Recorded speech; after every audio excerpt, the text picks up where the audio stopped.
kwa Jamhuri ya Muungano wa Tanzania na kuitumikia kwa moyo wangu wote, na kwamba nitaihifadhi, nitailinda na kuitetea Katiba ya Jamhuri ya Muungano na sheria iliyowekwa. Ewe Mwenyezi Mungu unisaidie.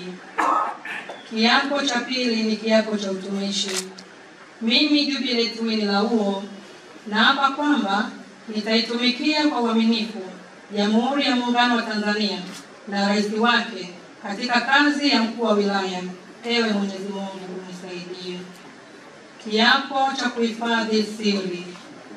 Mimi Jubilate Winnie Lauo ninaapa kwamba katika kazi yangu ya mkuu wa wilaya, kwa vyovyote vile sitatoa siri ambazo nitazijua katika kazi zangu, isipokuwa katika kutimiza wajibu wa kazi hiyo au kwa idhini ya rais. Ewe Mwenyezi Mungu unisaidie.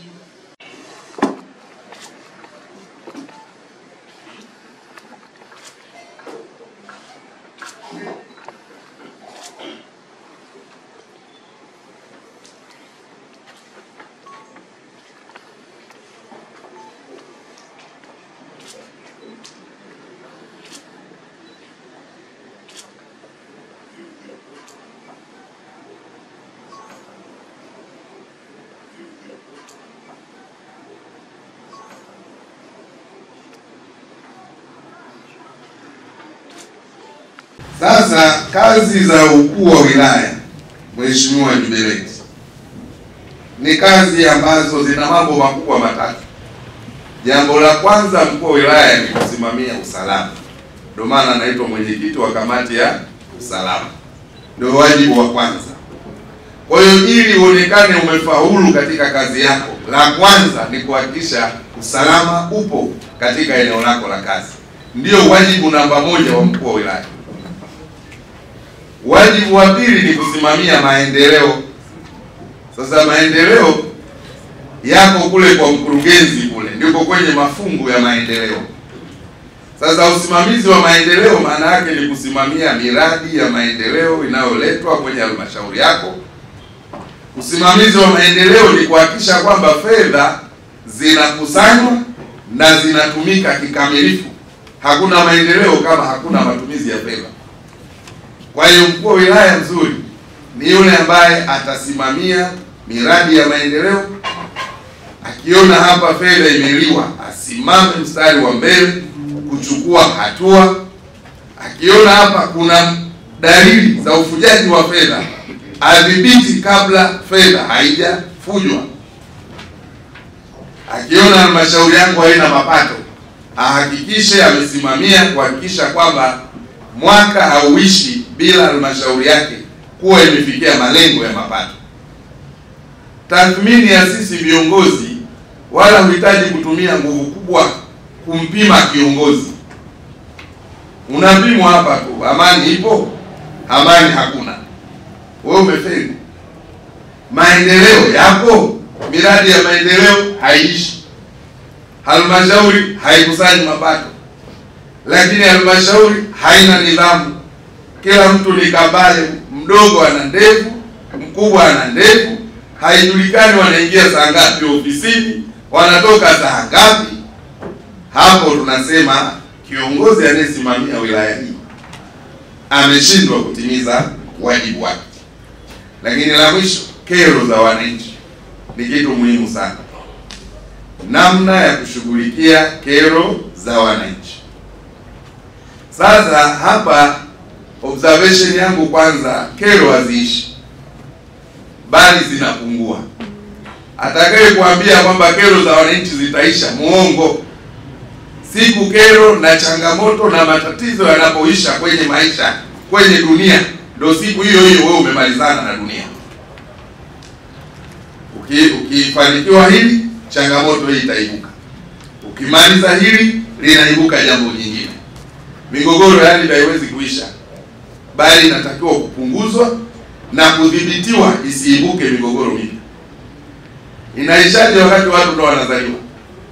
Ardhi haitoshi. Ardhi square kilomita za mraba 25,000 mkoa wa Mwanza. Watu 3,600,000. Lakini miaka 5 ijayo tutakuwa watu 4,000,000. wataishi wapi? Watalima wapi? Kwa nini? Lazima watazozana katika maeneo yao.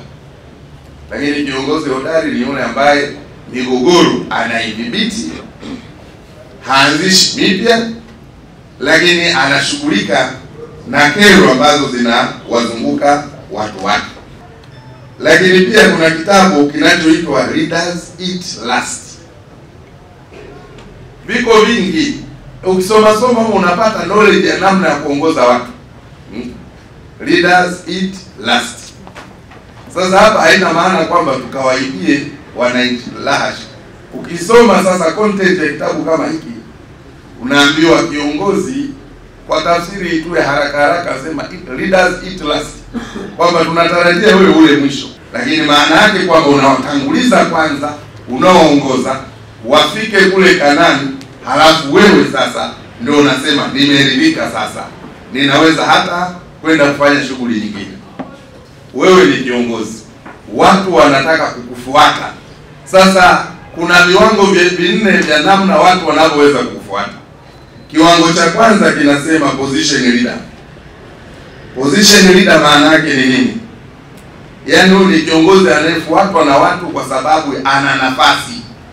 Mimi ni mkuu wa wilaya, kwa hiyo watu wanaogopa nafasi yake ya uongozi, watamfuata kwa sababu yeye ni mkuu wa wilaya. Sasa hiki ni kiwango cha mwanzo kabisa cha uongozi ambacho hakifai. Watu wasikufuate kwa sababu ya nafasi yako. Kiwango cha pili anasema permission leaders. Permission leaders ni kiongozi ambaye anawekeza kwenye mahusiano na watu. Kwa hiyo watu wanamfuata si kwa sababu ya cheo chake, sio kwa sababu ya position. Wanamfuata kwa sababu ya mahusiano yake. Unamwalika mtu kikao, anasema kwa kweli ninaumwa, lakini ninamheshimu sana mkuu wa wilaya, ngoja nijikongoje nikamsikilize wito wake. Hajaja kwa sababu ya cheo chako, amekuja kwa sababu ya mahusiano yako. Lakini kiwango kingine cha tatu kinaitwa people developmental leaders. Kuna aina ya viongozi wanaoinua viongozi wengine. Kwa hiyo mwingine anajua nikiwa chini ya umbrella ya huyu mkuu wa wilaya nitainuka, kwa sababu ni mtu anayependa kuwainua, kuwafundisha, kuwapika viongozi wengine. Sasa na kundi la mwisho linaitwa pinnacle. Hili la pinnacle ni watu ambao kwa tabia na matendo yao wamefanya mambo makubwa, watu wanaamua kuwafuata kwa sababu ya matendo na athari walioiacha. Mambo matatu ni muhimu sana kwa kiongozi yote. Cha kwanza ni knowledge kuhusiana na kila anachokifanya. Na knowledge inatokana na education. Wewe unayo masters, ulishakuwa mwalimu wa chuo kikuu, ushafundisha Jangwani, umekuwa dasi miaka miwili, knowledge unayo, elimu unayo. Jambo la pili, experience. Experience yako ya leadership, dasi miaka miwili, inakutosha kabisa kwamba wewe experience ya leadership unayo. Lakini jambo la tatu, exposure. Your education, your experience, and because you are exposed, we are confident that you are going to do this job effectively. Tunategemea viongozi wote humu ndani, sio tu jubilate. Kiongozi mzuri ni yule mwenye maono, vision. Lazima ujue wilaya yako unaikuta wapi, unataka kuipeleka wapi.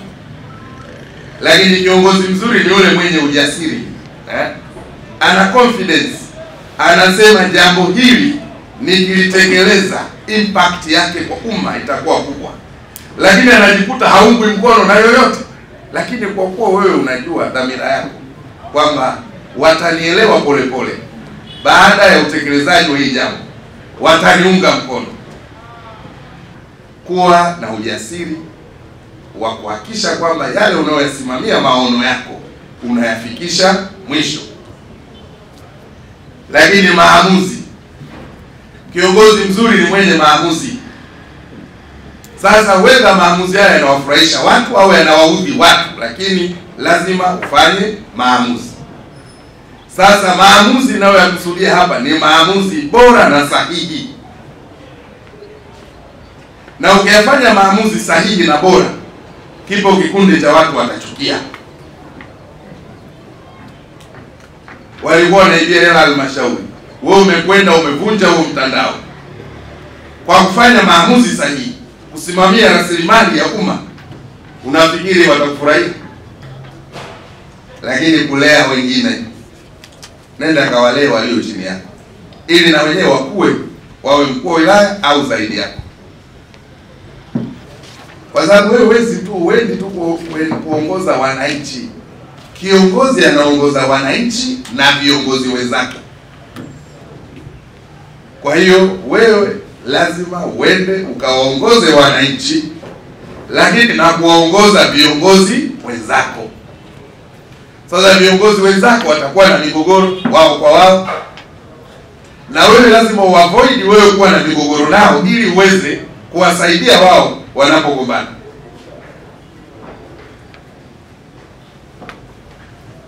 Jamhuri ya Muungano wa Tanzania. Jamhuri ya Muungano wa Tanzania. Mwanza oyee!